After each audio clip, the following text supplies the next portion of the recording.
Tiroidismo es una patología, es una de las patologías más frecuentes de la tiroides. Pues, casi un 90% de las patologías de la tiroides están asociadas a hipotiroidismo, ya sea con bocio, con nódulos, sin ninguna alteración anatómica, están asociados a hipotiroidismo. Se caracteriza por una secreción inadecuada de hormona tiroidea, una deficiencia de la glándula tiroides para poder fabricar hormona tiroidea. Por lo tanto, esto va a permitir de que haya niveles elevados de TSH y niveles normales o bajos de T4 libres. Saber de que un hipotiroidismo subclínico está asociado a una TSH elevada y T4 libre normal. Por lo tanto, cuando tengamos los valores normales de T4, deberíamos sospechar en una patología subclínica, dependiendo de si la TSH esté elevada, hipotiroidismo, o la TSH esté baja en hipertiroidismo. Por lo tanto, si tenemos esta alteración, estamos hablando de hiper o de hipo, nada más. Esa es la única diferencia que vamos a tomar en cuenta.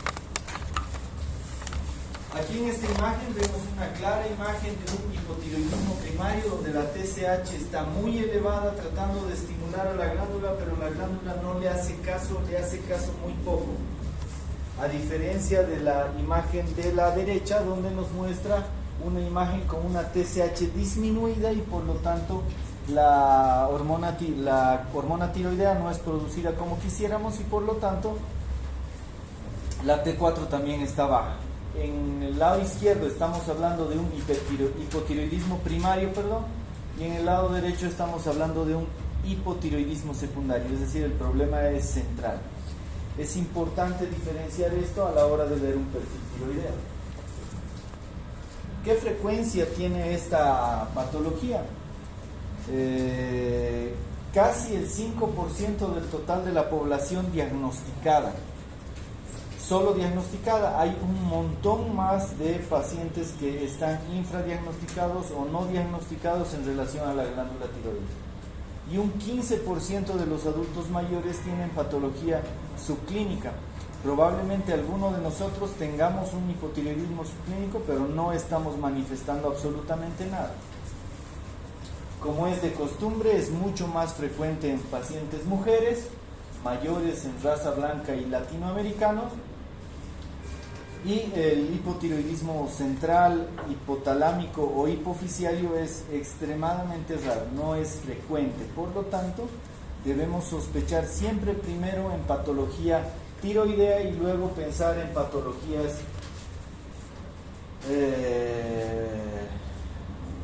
fuera de la tiroides. ¿Qué causas tenemos en relación a la patología de disminución de la secreción de hormona tiroidea? Una de las principales causas de hormona tiroidea y una que es muy antigua es el déficit de yodo.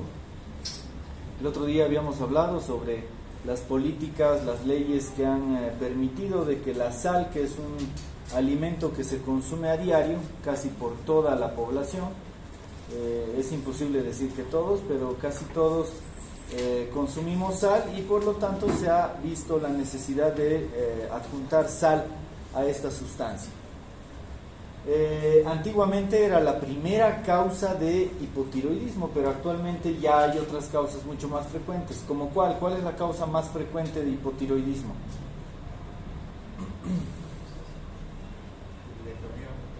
¿Perdón? No. ¿Perdón?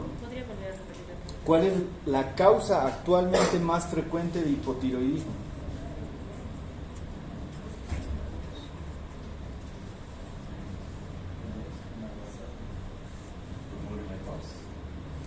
No, es rarísimo. Raro, muy raro. ¿Cómo? Hashimoto, ¿no? Una patología autoinmune, esa es la causa más frecuente de hipotiroidismo. La autoinmunidad. ¿Y por qué está cambiando eso? Uno, porque las políticas han mejorado, y el otro es porque el ambiente, la radiación y hay un montón de factores ambientales que pueden predisponer a tener hipotiroidismo y a esta reacción autoinmune. Claro ejemplo, el COVID-19, ¿no? El COVID-19 se ha demostrado que se ha encontrado gran asociación con tiroiditis de Hashimoto. Muchos de los pacientes con COVID-19 han presentado posteriormente patología tiroidea. En algunos subclínica tiroiditis temporal, pero otros han desencadenado Hashimoto. Así que es importante ver esta asociación y actualmente la causa más frecuente es Hashimoto, ¿no? Autoinmune. Aquí vemos una tiroiditis de Hashimoto. En la anterior clase habíamos visto la imagen normal de los folículos tiroideos y cuando es Hashimoto miren cómo cambia la figura. Está llena de linfocitos, hay inflamación en esa glándula, por lo tanto puede haber aumento de volumen en el lugar, puede haber rubicundez, puede haber dolor y demás, y por lo tanto esto se puede asociar a hipotiroidismo. Porque muchas veces, generalmente, la destrucción de la mayor parte de los folículos es tan grande que la producción definitivamente va a estar disminuida en relación a la tiroides. Así que hay que tomar muy en cuenta todo eso. Y otro punto importante que debemos asociar, ¿a qué enfermedad diabética podrían asociar la tiroiditis de Hashimoto? O pensarla. Hay una clasificación de diabetes mellitus que se divide en 4, la diabetes tipo 1, tipo 2, tipo 3 y tipo 4. Dentro de esas 4, ¿cuál creen que podría asociarse a la tiroiditis de Hashimoto? ¿4? La 4 es gestacional. Algunos libros la mencionan como 4, no se asusten si no leen como 4. ¿Es gestacional? No. La 1 se caracteriza por autoinmunidad. Por lo tanto, en tipo 1 principalmente deberíamos asociar a tiroiditis de Hashimoto, ¿sí? La tipo 2 es la asociada ¿a qué? Resistencia a la insulina. Grítenme pues, hablen fuerte. Resistencia a la insulina. ¿Y la tipo 3? Tipo 3. La 4 es gestacional. ¿3 es la insípida? No, hemos dicho, cuando hemos llevado diabetes insípida, que la diabetes insípida no entra dentro de la clasificación de la diabetes mellitus. ¿Saben qué es mellitus, no? Sí. ¿Qué es mellitus? Miel. Antes probaban las orinas. Y gracias a probar esa orina, se sentía ese dulce de la orina y decían mellitus. Diabetes que orina con miel. Ya se están imaginando algunos probar su orina, ¿no? Hay pacientes que se prueban la orina. ¿Qué dicen? Tipo 3 no es una clase de diabetes, pero yo creo que ya han avanzado diabetes muchos de ustedes.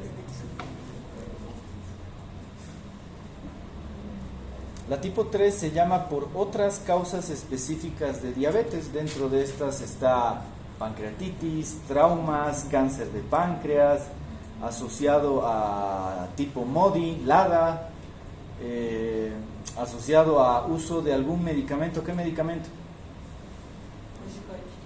Corticoides. Glucocorticoides me va a provocar una diabetes tipo 3 o una diabetes por otras causas específicas de diabetes, o si quieren, diabetes mellitus secundaria a uso de glucocorticoides, ¿sí? Así que dentro de esa clasificación, la tipo 1 se asocia a esta tiroiditis muy frecuentemente.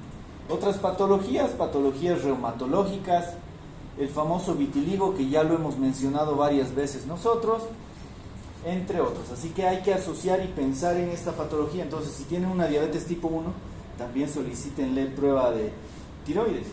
Había mencionado hace un instante resección quirúrgica, tiroidectomía, ya sea total, parcial, subtotal, lo que ustedes quieran.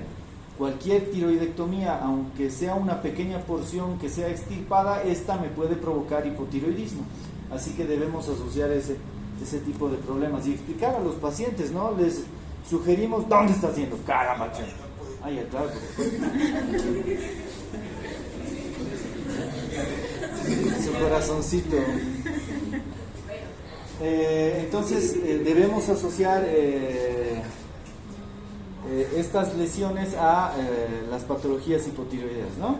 Radioterapia, yodo radioactivo, el hecho de que estén expuestos a radiación, el hecho de que varias veces se les haga exámenes con contraste yodado, me puede traer consigo alteraciones de hipotiroidismo. Agentes farmacológicos, el litio ya sabemos que es un medicamento muy útil en patologías psiquiátricas, en bipolaridad, el contraste yodado, hacer una gammagrafía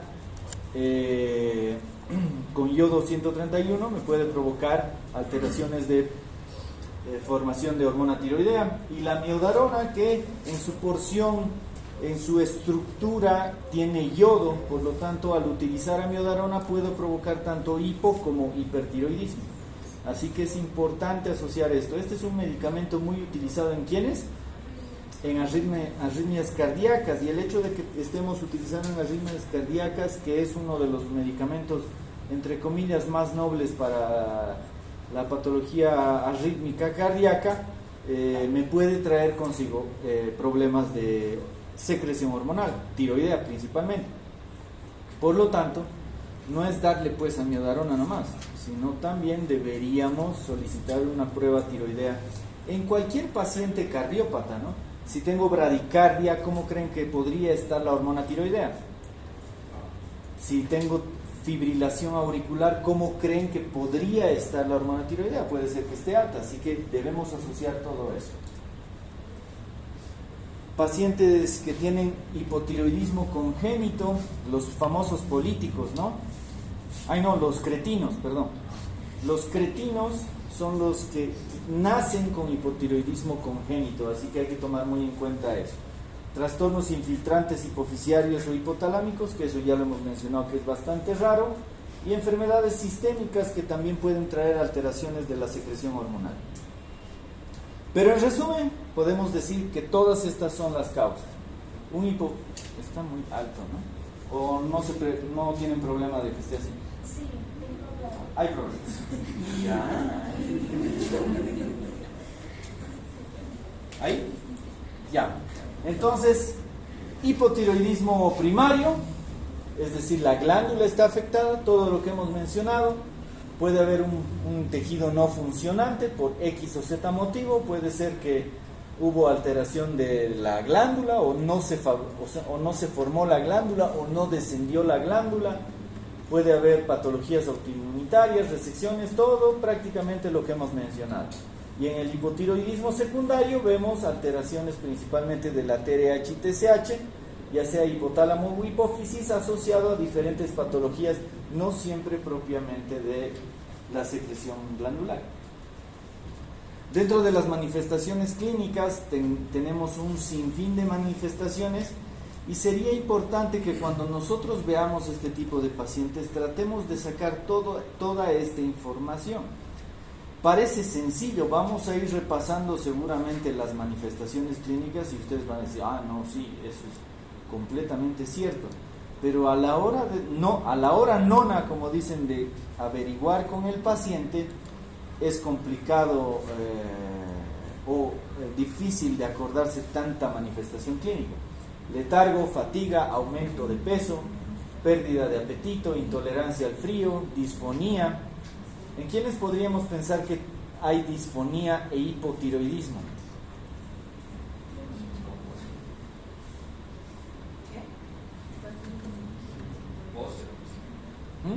Pacientes con bocio, ya. Cáncer. Otra, muy frecuente, disfonía e hipotiroidismo. ¿Qué dice?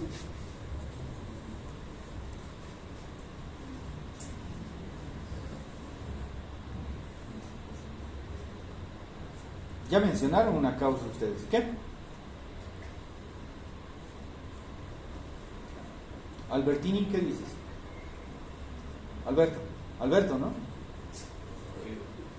Joel Alberto.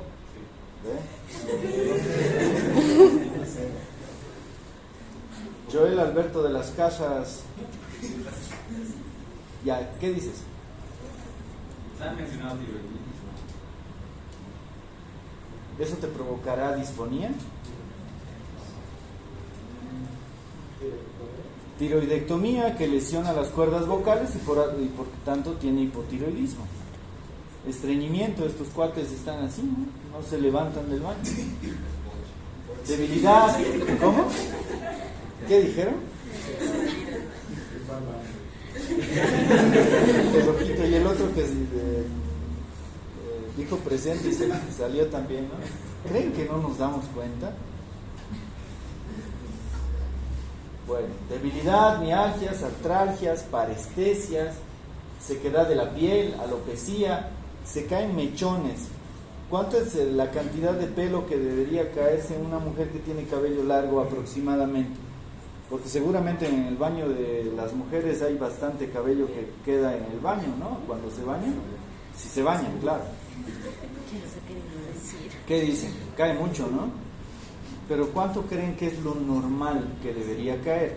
Y cuando dicen, no, algo está pasando aquí, o estoy estresada, o el agua está mal, el champú, o tengo hipotiroidismo. ¿Cuándo debería caer normalmente? Anatomía, histología, eso llevan en los primeros años. 50 a 70 cabellos al día. ¿Sí? Así que si estamos dentro de eso, podríamos estar normal.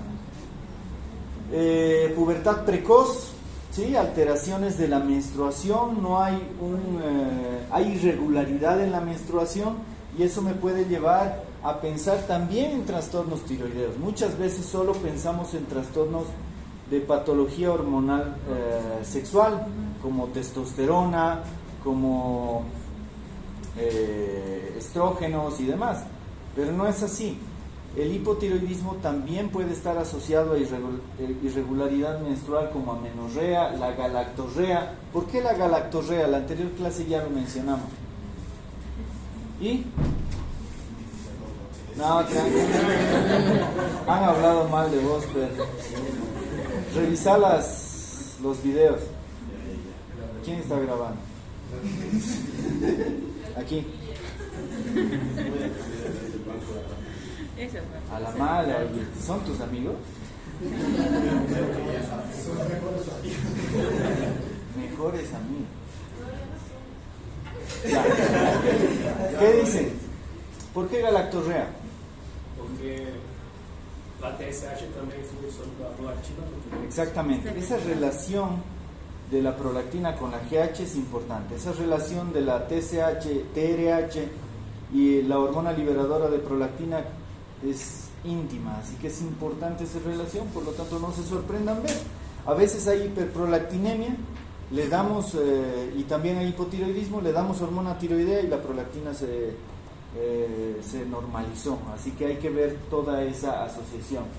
Depresión, parecen estudiantes de medicina después de haber dado su examen o su exposición de qué materia? Administración. Pucha, todos los años es lo mismo.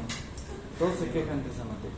Demencia, crisis comiciales, estos pacientes pueden llegar a convulsionar, coma, bradicardia, hipotermia leve. Eso es importante que busquemos. Lo mismo, lo opuesto en el hipertiroidismo.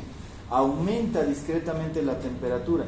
Es lo mismo que en el periodo menstrual, en el ciclo menstrual hay un pequeño periodo donde aumenta la temperatura también.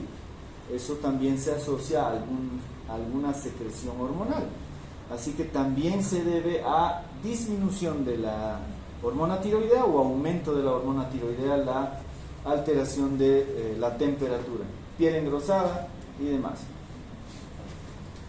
Onicolisis, esta piel no significa que el fin de semana haya jugado fútbol, sino que haya tenido depósito de glucosaminoglucanos, y esto me lleva a pensar de que probablemente tenga hipotiroidismo, y este edema generalmente no tiene fobia y los pies están intactos, así que hay que también ver de esa manera las piernas. Disartria, bradilalia, ¿sí? Síntomas insidiosos y larvados dependen de la edad del inicio y la gravedad también. El término subclínico ya habíamos visto de que es más sinónimo de normalidad de hormona tiroidea, pero hay pacientes que pueden estar hipotiroideos y no nos estamos dando cuenta, así que pueden ser de larga data y hay que tratar de diagnosticarlos lo más precozmente posible. Lamentablemente, no todos los pacientes deben ser manejados de la misma forma. Imagínense que Alberto y Carlos, Alberto tiene 80 años y Carlos tiene 15. Alberto tiene TSH de 6 y Carlos tiene TSH de 6. ¿Qué es eso?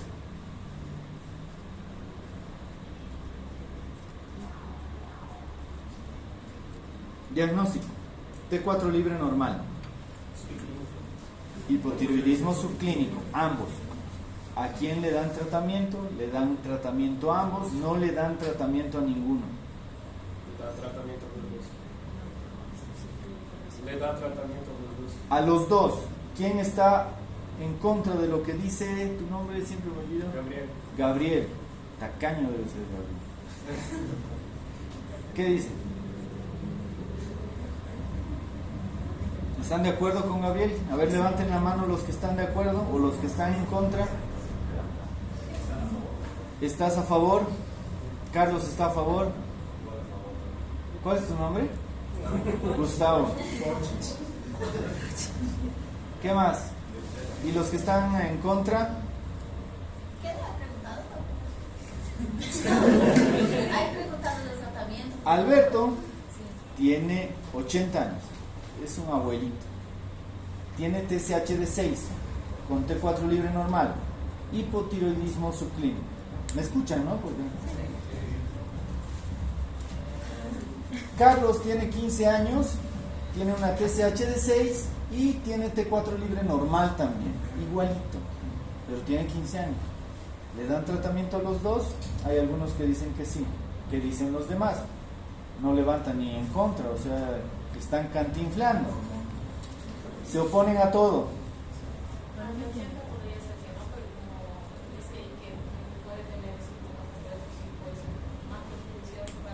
Completamente de acuerdo. ¿A qué nos referimos entonces? De que el tratamiento debe ser exclusivo, particular, idiosincrático. Ver al paciente, no jugar la medicina del ping-pong de que, tiene hipotiroidismo, le daremos levotiroxina. Me vale más, perdón que utilice esta palabra, pero me vale madres, lo que tenga es hipotiroidismo y le doy tratamiento. No es así. Como es anciano, Alberto, le puede provocar un infarto. ¿Qué pasa si tiene una coronariopatía? Nuevamente la pregunta: si el corazón está latiendo rápido, ¿se irriga más o se irriga menos la célula cardíaca? Es decir, ¿en qué momento se irriga más el corazón? Eso ya lo hemos hablado. ¿En sístole o en diástole? En diástole. Cuando el corazón está más lento es donde mejor se irriga. En cambio, si el corazón está rápido por aumentar la hormona tiroidea, le puedo provocar un infarto al Alberto. En cambio, Carlos está en la luz de la juventud, por lo tanto, él necesita... No comas, no, mentira. Necesita que su metabolismo esté 100% y por lo tanto necesitamos sin nivelar sí o sí la hormona tiroidea. Por lo tanto, recuerden que cuando tengan una TSH menos de 10 y sean adultos mayores, no le inicien hormona tiroidea, solo vigilen. Otras anomalías asociadas: puede asociarse hipoglucemia, aumento de la prolactina, aumento de los triglicéridos y LDL, eso ya lo hemos mencionado en la anterior clase. Es importante ver la asociación que cuando baja la hormona hay probablemente aumento de las patologías hiperlipidémicas, anemia, hiponatremia, entre otros. El diagnóstico, por lo tanto, se va a realizar solicitando principalmente la TSH. Si la TSH está elevada, generalmente es un problema definitivamente primario, y si está normal la T4 libre, estamos hablando de subclínico, y si está bajo, estamos hablando claramente de un hipotiroidismo primario. Si la TSH está elevada, secundaria a enfermedad sistémica grave, también hay que tener cuidado. Muchas veces vemos pacientes sépticos, vemos pacientes con COVID y hay discreta alteración hormonal, por lo tanto hay que tener mucho cuidado en iniciar tratamiento de golpe. Hay que ver clínica también. No confiar en la TSH cuando estamos pensando en una patología central hipotiroidea porque cambia la figura, ¿no? La hormona tiroidea debería estar normal o disminuida también. Entonces habíamos mencionado en nuestro examen de conocimientos generales al principio que es un algoritmo de manejo, y aquí otra vez tenemos otro algoritmo. Tenemos determinación de la TSH, si está normal, preguntar de enfermedad hipoficiaria, ver si hay alguna alteración. Si no hay alteración, descartamos cualquier cosa.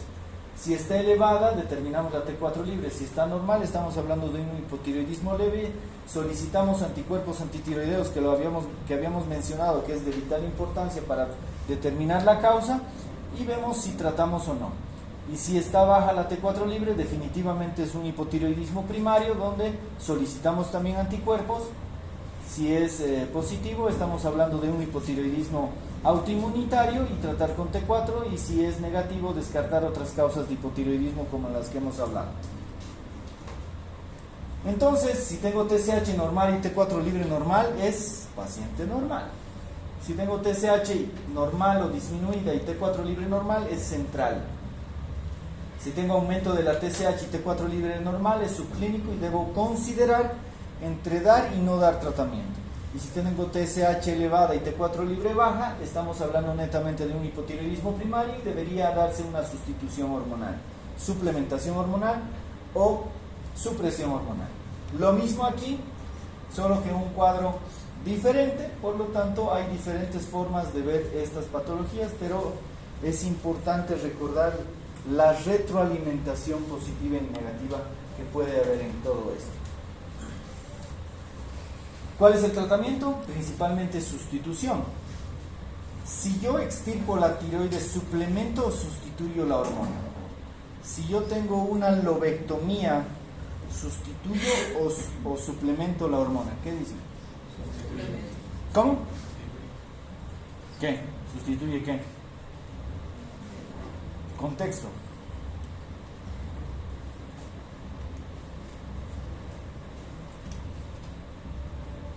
Es como decir, ¿les gusta el fútbol? ¿Les gusta el básquet? ¿Les gusta el vóley? ¿Les gusta el racquetball? Sí, sí, ¿qué? O sea, ¿qué les gusta? ¿Cuál? Vamos, ¿qué dicen? Si tengo tiroidectomía total, ¿qué es? Sustitución. Si tengo lobectomía, suplementación, ¿no? Estoy suplementando, como en los alimentos, ¿no? A veces necesitamos alimentos suplementarios. ¿Y cuándo hay que hacer una supresión hormonal?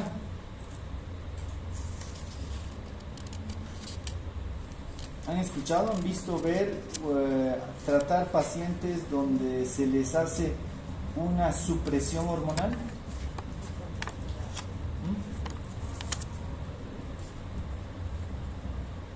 Carlos. Bien, pacientes con cáncer ovárico. Cáncer ovárico. Bueno, eso es. ¿Qué querías suprimir, Pedro? Los estrógenos. ¿Con qué? Pero nuestra enfermedad es glándula tiroides. No, sobre la tiroides digo. Cáncer. Tengo cáncer. Extirpo el cáncer. No tengo la seguridad si he extirpado todo, si hay alguna célula que dejé en la cirugía. Lo que hago es hacer un tratamiento supresor. ¿Qué suprimo? La TSH. Debo evitar de que la TSH por cualquier motivo estimule las células cancerígenas que pudieron haberse quedado. Ese tratamiento supresor generalmente se mantiene entre 3 y 5 años, no más. Luego ya se hace un tratamiento sustitutivo.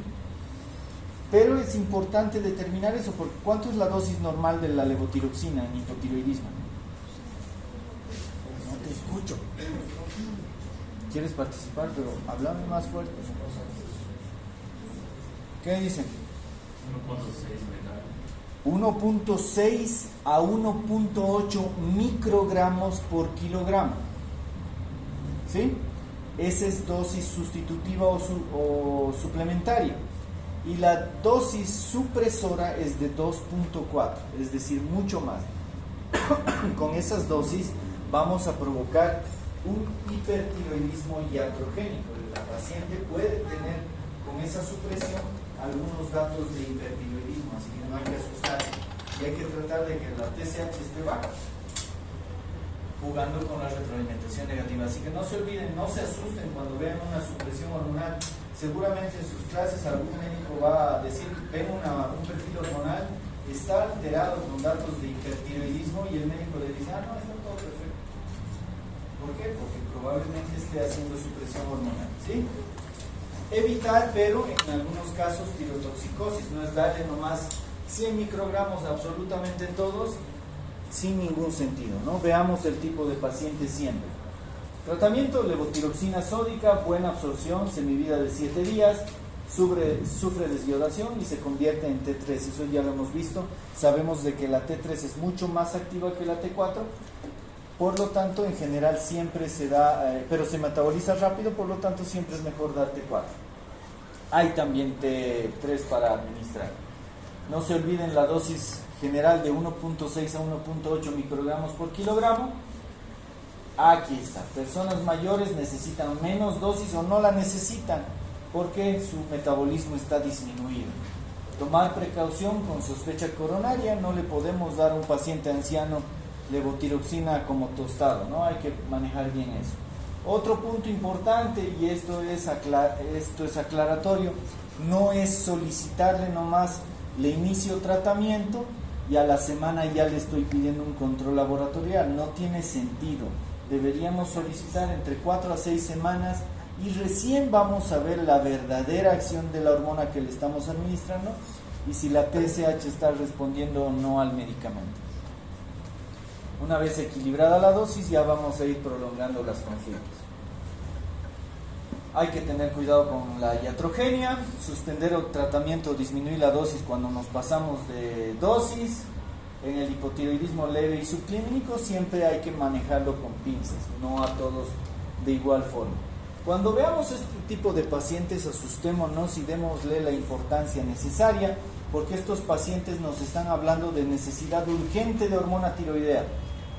Estos pacientes se van a morir en terapia intensiva porque todo el metabolismo está tan lento que ya no va a salir adelante.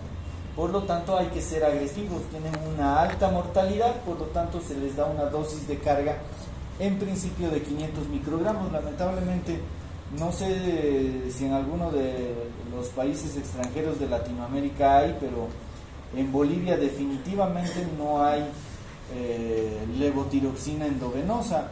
En México averigüé y tampoco hay. Así que si no hay esa opción, hacemos esta dosis de carga, pero si hubiera endovenoso sería maravilloso.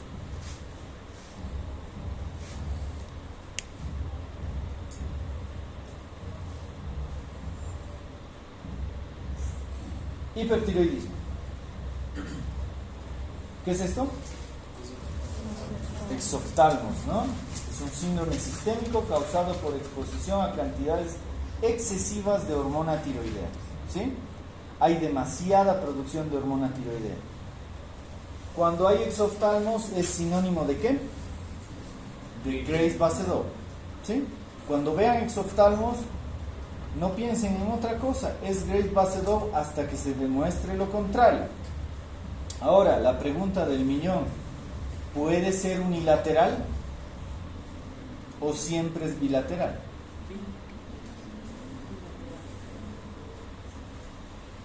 ¿Con quién hemos visto? Hemos visto con alguno de ustedes. ¿Quién? ¿Nadie? ¿Nadie ha visto estos ojos conmigo? ¿Nadie? ¿De los que rota conmigo hace poquito? ¿No? ¿No? Qué macana. Había una paciente en ginecología en la Caja Nacional donde un ojo estaba así y el otro no. Es decir, hay probabilidad de que sea unilateral, ¿sí? Claro que cuando es unilateral pueden pensar incluso en tumores y demás cosas, pero no descarten que el exoftalmos unilateral también pueda ser Graves, ¿sí? Así que hay que tomar eso en cuenta. Es menos frecuente que el hipotiroidismo de lejos. Afecta el 1% de las personas durante la vida y más en edad reproductiva, y definitivamente es mucho más frecuente en mujeres. Sus efectos tisulares, Diana, están al más alto nivel. Puede haber un estímulo tirótropo, que es raro, o puede haber función autónoma de la tiroides, que es lo más frecuente, ¿no? Que puede deberse a infinidad de causas. La enfermedad de Graves, que es una patología autoinmune que se asocia a hiperproducción, es lo opuesto del Hashimoto, y por lo tanto debemos ver de que hay alteración de los receptores de tiroglobulina, lo que permite secretar hormona tiroidea a montones. También puede haber pseudos hipertiroidismos gestacionales que se pueden asociar a, valga la redundancia, la gestación. Muchos ginecólogos se vuelven locos y se asustan cuando ven hipertiroidismos leves en pacientes gestantes, y eso puede ser normal. Por lo tanto, hay que solo vigilar. Y ahora, si tiene clínica, quizás haya la necesidad de darle antitiroideos y otros medicamentos, pero cuando está gestando, termina de gestar, nace el bichito, ya las hormonas se normalizan, ¿sí? Causas: enfermedad de Graves, que es la causa más frecuente, bocio multinodular tóxico, el adenoma tóxico, exposición a yodo, cáncer de tiroides, adenoma hipofisiario y otras causas de tirotoxicosis no hipertiroidea, como nosotros, ¿no? Utilizar dosis altas, dar medicamentos supresores hormonales. ¿En quiénes se da la supresión hormonal?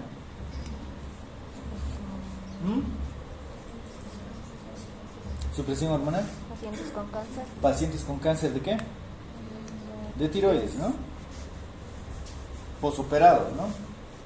Tiroiditis subaguda. No se olviden que el Hashimoto tiene una fase hipertiroidea. Muchas veces creemos de que es Graves, que es un hipertiroidismo, y luego desciende. Incluso muchos médicos dan tratamiento en esa fase hipertiroidea y luego los volvemos recontra hipotiroideos. Así que hay que tener mucho cuidado en las tiroiditis que tienen una fase temporal de hipertiroidismo que se normaliza. COVID-19 asociado a tiroiditis: hay inflamación, hay aumento de volumen, pasa el virus, disminuye de tamaño y el hipertiroidismo se fue, ¿sí? Así que también debemos pensar en esas fases de hipertiroidismo. Infecciones también. Dentro de las manifestaciones clínicas, todo lo opuesto a lo que hemos visto: pérdida de peso, apetito voraz, intolerancia al calor, palpitaciones, temblor, hiperdefecación. Habíamos dicho de que diarrea no es tan así, pero sí podemos hablar de hiperdefecación, por lo tanto el paciente anda todo el tiempo en el baño. El temblor es mandatorio que vigilemos. Hay un temblor fino importante. ¿De qué se están riendo ustedes? ¿Cómo se valora el temblor ahora que se están riendo, malvados?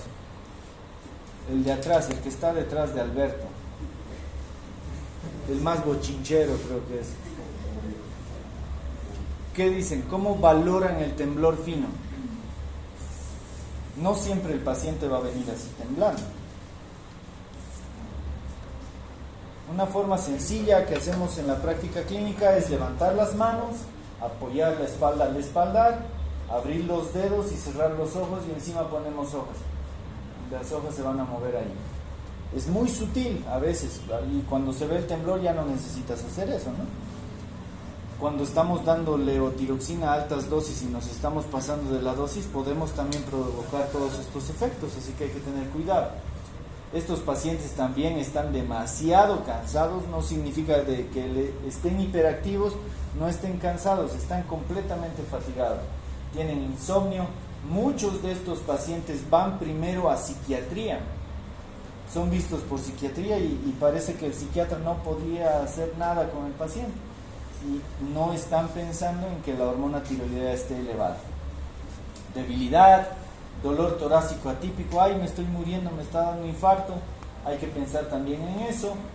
Disnea de esfuerzo, sube, creo que ustedes todos suben por el ascensor, ¿no, malvados? A ver, suban por la grada hasta el 5º piso con estos equipos. Se van a fatigar. Eso un hipertiroideo no podría hacer fácilmente. En medio camino se va a quedar, de hecho. Taquicardia en reposo, eso también es importante porque no olvidemos de que la hormona tiroidea actúa en el sistema de conducción del corazón. Hipertensión sistólica, a diferencia del paciente con hipotiroidismo que también puede tener hipertensión, que en general tiene un poquito más de predisposición a la diastólica, en el hipertiroidismo generalmente es de predominio sistólico. Aumenta la P diferencial, piel húmeda y caliente, onicolisis, mirada fija con exoftalmos, conducta impaciente y agitada, está demasiado agitada, y esto no significa de que esté enamorada de nosotros. Taquilardia, está hablando y no para, habla y no para. Debilidad muscular proximal, le pedimos que levante el brazo y no levanta, le cuesta un poco. ¿Sí? Así que son pequeños datos que debemos tomar en cuenta. La siguiente clase no va a haber, ¿no? Vía de Cochabamba, Mayapic. Perfecto. Habíamos mencionado en la anterior clase de que un paciente cuando tiene hipertiroidismo, ¿cómo debería ingresar a quirófano para una cirugía? Un paciente con bocio hipertiroideo, ¿cómo debería entrar a quirófano?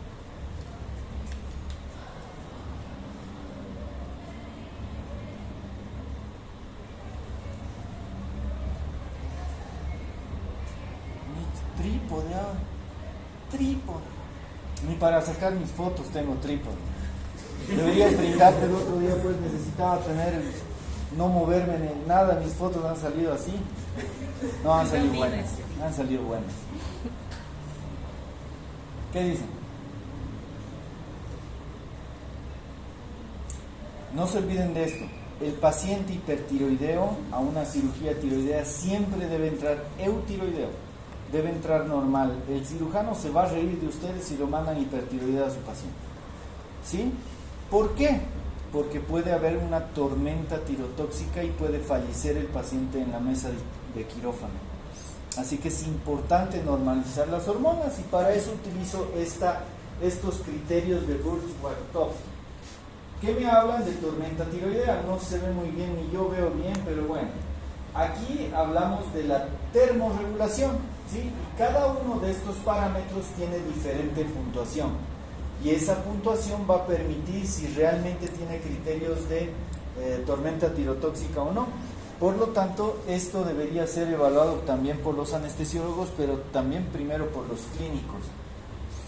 Los efectos en el sistema nervioso central, la disfunción gastrointestinal, la disfunción cardiovascular, entre otros, y si la puntuación es mayor a 45, definitivamente es una tormenta tiroidea.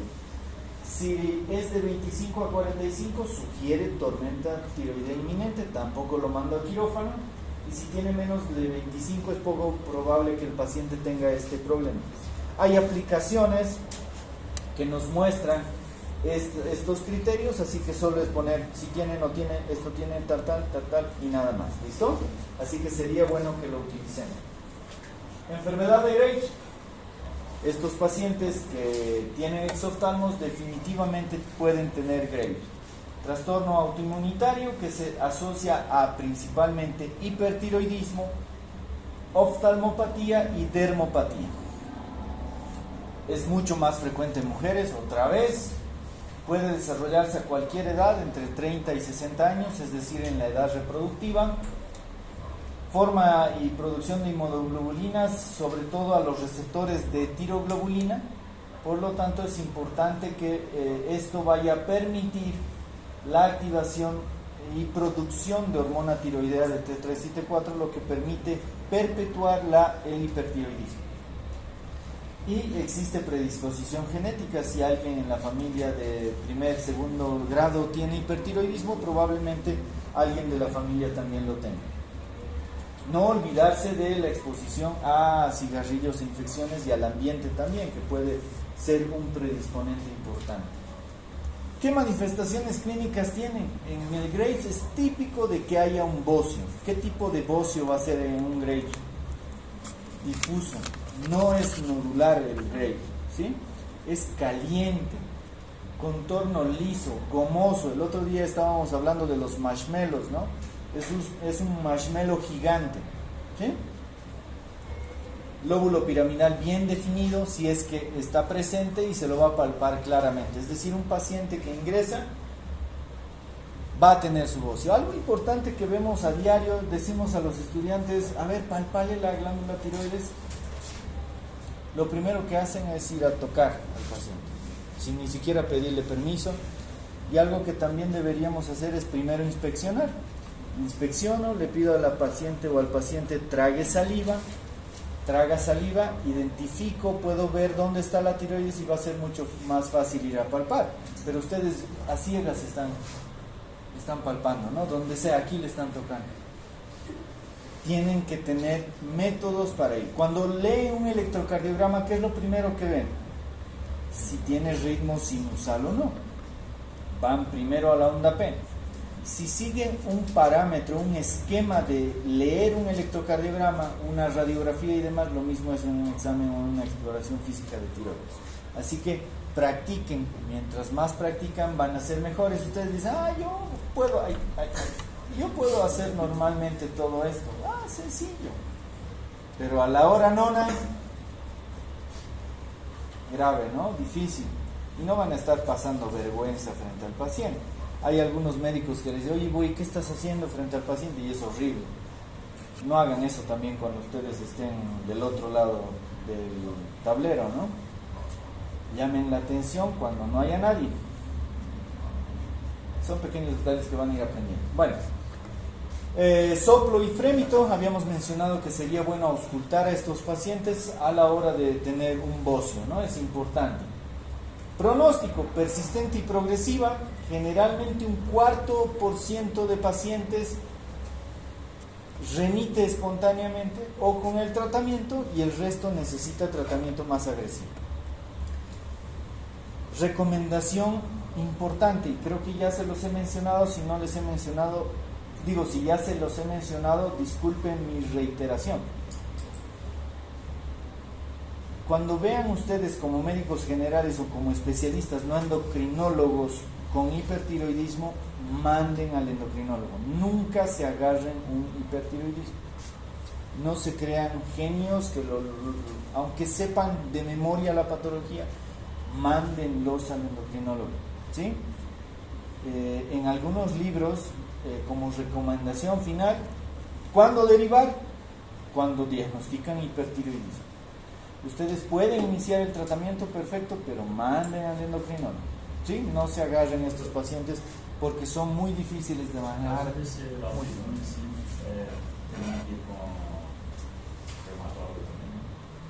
Si tiene una patología reumatológica asociada, sí. Hemos visto en la tiroiditis de Hashimoto que se asocia a patologías reumatológicas: vitiligo, Sjögren, lupus, artritis reumatoidea. Si tiene eso, por supuesto lo mandas al reumatólogo. Pero si es netamente hipertiroideo, el endocrinólogo lo maneja tranquilamente, ¿sí?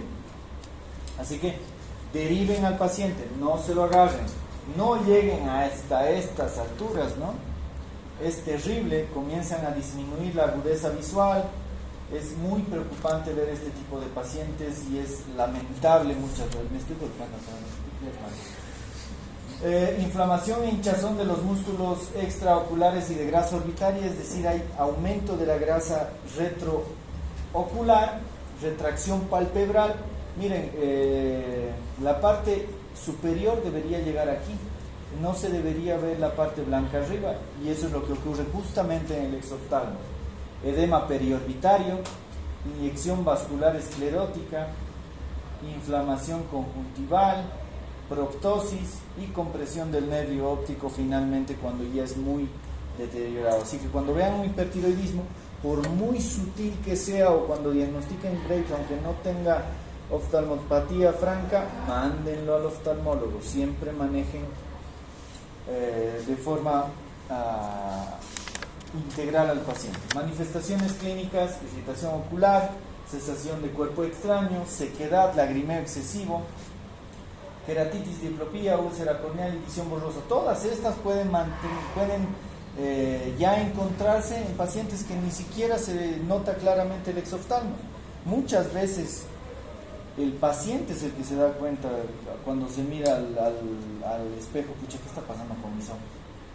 ¿Sí? Ni siquiera el médico, pero deberíamos empezar a vigilar todo eso. Tratamiento: proteger la córnea. Hemos mencionado, siempre mencionamos, ¿qué hacemos en una parálisis facial?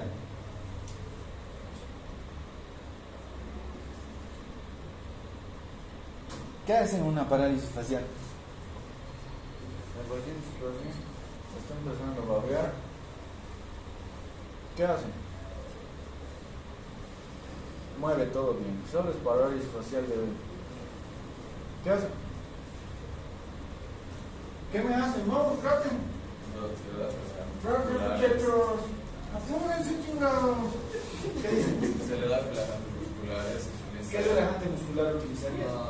¿Para qué quieres relajar el músculo si está más relajado con el No, es que en el hospital se utilizaban. No. Bueno, por experiencia. Te voy a decir algo, no a la mala, nunca vean mala intención en mí, ¿sí? De ahora en adelante nunca digas más eso. No digas, el doctor Achat dice eso, el güey ese dice, el güey del frente dice otra cosa. No, tal guía dice tal cosa, en el libro dice tal cosa. El güey que probablemente en el Hospital del Sur estuvo mal del hígado puede decir una cosa y no es real. No creas en lo que decimos aquí, cree en los libros, cree en las guías, eso realmente tiene peso, ¿sí? Así que relajante muscular a un músculo ya relajado y flácido, ¿valdrá la pena? ¿Qué hacen con el pobre paciente que está? ¿Qué? Puede ser fisioterapia, pero hay inflamación todavía, no hay más fisioterapia directa. ¿Qué? Corticoides, puede ser utilización de corticoides, altas dosis, perfecto. Ojalá que no sea diabético, si no nos ponemos en problemas. Vitamina B12. Vitamina B12, agua de mote. No lo tomen a mal todo lo que digo, sí, por paz y amor. Soy torpe a veces al decir las cosas. ¿Qué dice? ¿Otra cosa? Generalmente es viral, ¿no? Pero nos olvidamos de dar antivirales, ¿sí? Pero nos olvidamos de algo vital, que es proteger el ojo. Nos vale madres el músculo. Debemos proteger el ojo. Cuando duerman, pónganse parche. Cuando estén con este ambiente con tanta polución actualmente, eso preguntaba a otros estudiantes del otro grupo. Seguramente muchos de ustedes están con rinitis, no están con más mucosidad, parecen que están resfriados y demás. ¿Se imaginan tener un ojo que no cierra bien? Lo mismo pasa con ellos. Así que cuidemos el ojo en pacientes con pared. Nos olvidemos de darle los corticoides, nos olvidemos de mandarle a fisioterapia, nos olvidemos de mandarle complejo B, relajantes musculares, y disculpen si les he respondido de mala forma, pero preocupémonos de cosas vitales como es proteger el ojo. Que usen gafas, no las de la cancha, ¿no? Unas buenas gafas que tengan realmente una protección UV y demás. Cuiden los ojos, es de vital importancia. Se puede utilizar en casos muy graves glucocorticoides altas dosis, irradiación orbitaria y cirugía para problemas estéticos, pero lamentablemente es muy difícil ya tratar cuando la exoftalmia es demasiado marcada. La dermopatía, como hemos visto, jugadores de fútbol por depósito de glucosaminoglucanos, muchas veces se puede hacer resección quirúrgica, no va a haber ningún problema. El adenoma tóxico va a tener una relación importante a mutación de genes y se puede asociar a una neoplasia tiroidea benigna. Habíamos dicho que en la gammagrafía, cuando solicitamos este examen, vemos la funcionalidad y cuando encontramos un nódulo caliente, ¿en qué sospechamos? ¿Benigno o maligno? Cuando encontramos un nódulo frío, ¿pensamos en benignidad o malignidad? ¿Cuál? El frío más bien es maligno. cuando tengan un nódulo caliente, es benigno, adenoma tóxico. ¿Qué significa? Que ese adenoma está funcionando a 1000 por hora, ¿sí? No se olviden de eso. Hay quillacoyeños aquí. Quillacoyo. Quillacoyo, la linda y gloriosa, flor de valle de eterno esplendor. Bocio multinodular tóxico, múltiples nódulos. Miren, ¿qué sería un bocio de qué tipo? ¿En qué patología? Este bocio. ¿Cómo? Graves. Y generalmente puede deberse a cáncer o a déficit de yodo. Generalmente es muy frecuente, bueno, era muy frecuente en déficit de yodo. ¿Esto qué es? Esto es muy raro, ¿no? Un adenoma hipoficiario que produzca TSH a montones y que produzca un hipertiroidismo secundario. No es frecuente. Uy, ni veo. TSH, medimos TSH, la TSH está elevada, pensamos en que es un hipotiroidismo secundario. Si la TSH está suprimida, pido T4 libre. Si está normal, medición de T3 libre. Aquí sí es importante la T3 libre y pienso en una tirotoxicosis. Si está elevada, pienso en un hipertiroidismo primario, le pido anticuerpos y veo si es Graves o es otro tipo de patología hipertiroidea. Diagnóstico, pruebas de laboratorio. ¿Qué solicitamos en los pacientes? Un perfil tiroideo, TSH, T4 libre. ¿Qué anticuerpo tiroideo solicitaría un paciente que quieren diagnosticar Graves? Tic tac, tic tac. Uno más específico, puede estar un poquito elevado. El TRAP, ¿sí? O el TCI, o anticuerpo antirreceptores de TSH, ¿sí? El TRAP. Ese es mucho más fidedigno y les puede confirmar de que el paciente tiene Graves. Hipercalcemia, pero como dice su compañera, también puede haber discreta elevación de la antitiroglobulina, pero no es patognomónica. A ver, si yo les pregunto, tengo un Hashimoto, ¿han visto la imagen, ¿no? Del medio, donde había un montón de linfocitos, no se veían los folículos? ¿Cómo creen que estaba la tiroglobulina y la antitiroglobulina? Elevada. Así que no es sinónimo de Graves, también es de patologías que permiten elevación de la tiroglobulina. Esto me lleva a decirles que la tiroglobulina no es un buen factor para determinar un cáncer. Si le pido tiroglobulina es como un factor tumoral, pero cualquier patología que destruye un folículo va a permitir liberación de tiroglobulina. ¿Cuándo es importante la tiroglobulina? Cuando extirpo la glándula tiroides, y si me sale tiroglobulina elevada, significa de que hay todavía células cancerígenas, ¿sí? Ahí sí es de vital importancia solicitar tiroglobulina. Hipercalcemia, hipercalciuria, aumento de la fosfatasa alcalina, aumento de las transaminasas y descenso del colesterol y LDL, como habíamos visto lo opuesto en relación al hipotiroidismo. Aquí está, este es el anticuerpo que les decía, el TRAP. Diagnóstico diferencial, ver si está recibiendo tratamiento, ver otras pruebas de imagen que también pueden ser útiles y demás. ¿Cómo tratamos esta patología? El paciente está viniendo temblando, está llorando, está estresado, está deprimido, su metabolismo está demasiado acelerado, ya no puede controlar. Va a psiquiatría este paciente. Si le dan antitiroideos, el paciente no se los va a agradecer, va a decir, este güey no me está dando nada, no está solucionando mi problema. Lo que primero deben hacer es quitarle la sintomatología. Ese temblor va a disminuir con el medicamento. Esa taquicardia va a disminuir con este medicamento. Así que el paciente se los va a agradecer cuando ustedes utilicen beta bloqueantes.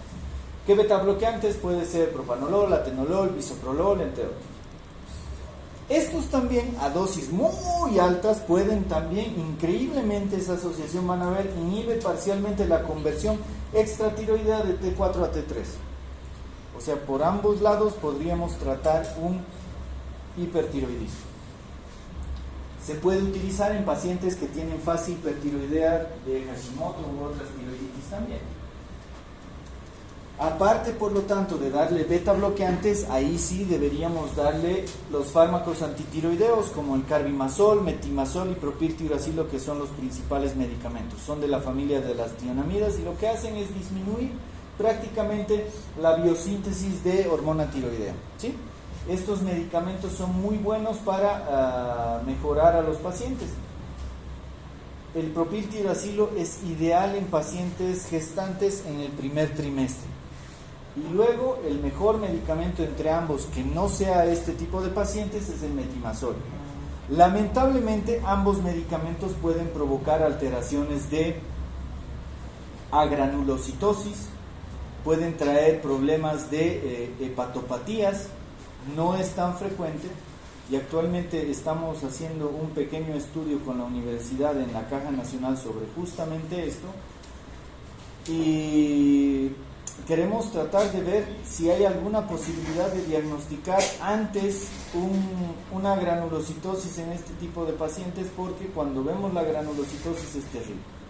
Así que no es común, pero sí piensen en esas complicaciones. Ahora vamos a ver efectos adversos: eritema, prurito, fiebre, atralgias, hepatitis y agranulocitosis. Lamentablemente estos pacientes ya vienen infectados y sacarlos de esa infección es terrible.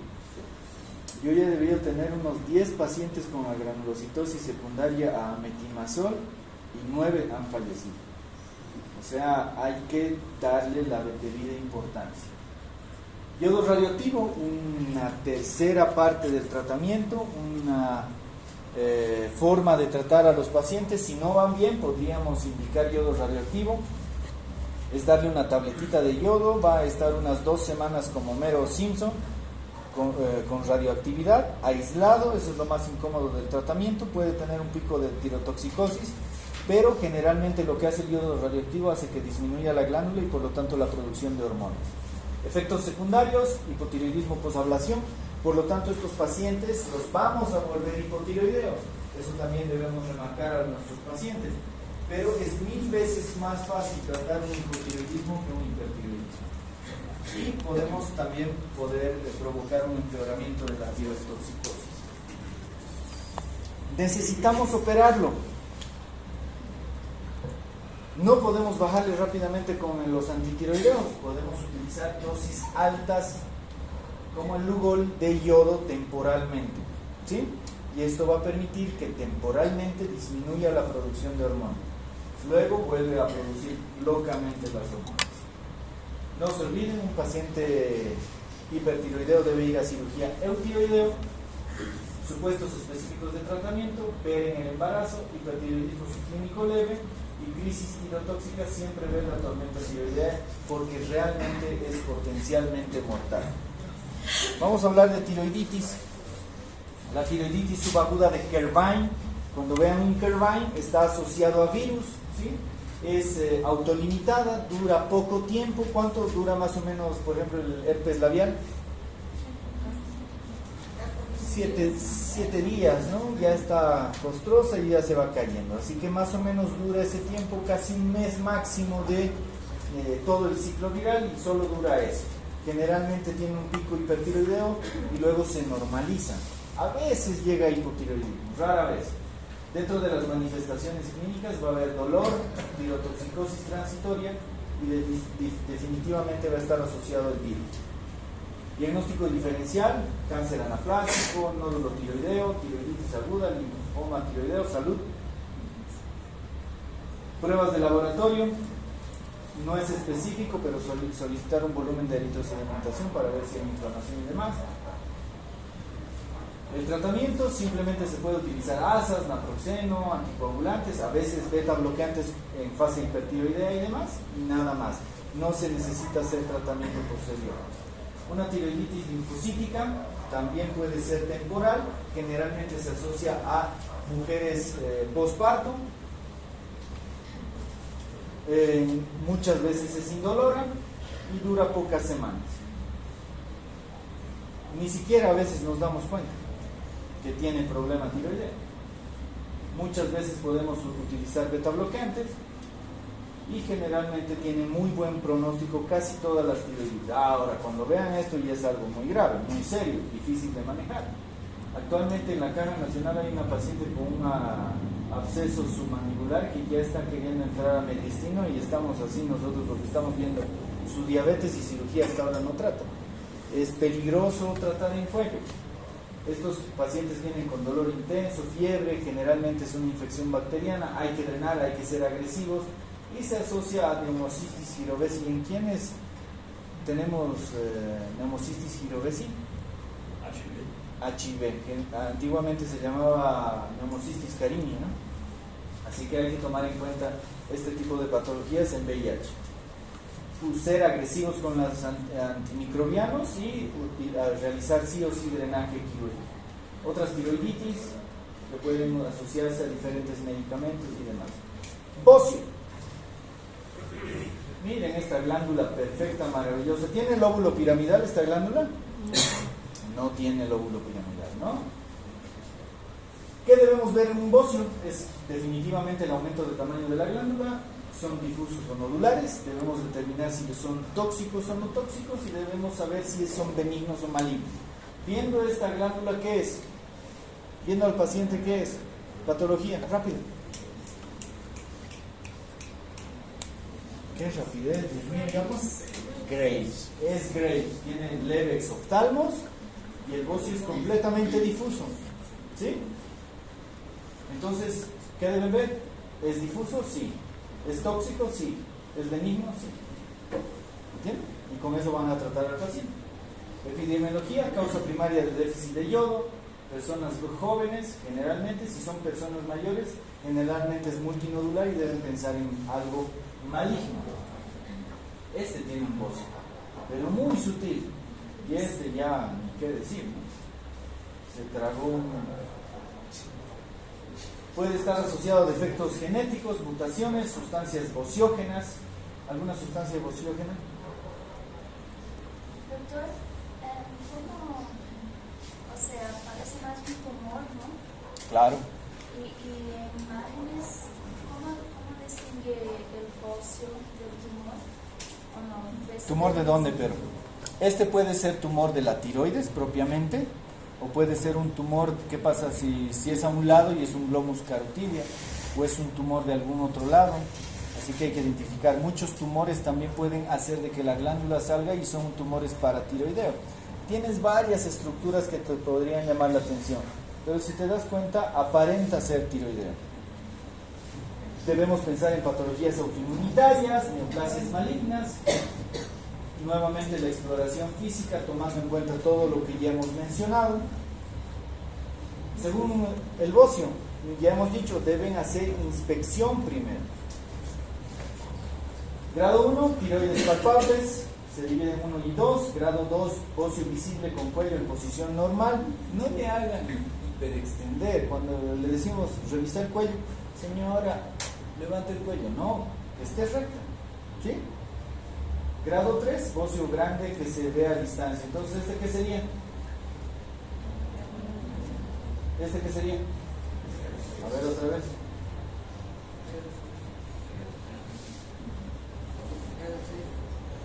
El grande, grado 3, y el chiquito, grado 2, ¿no?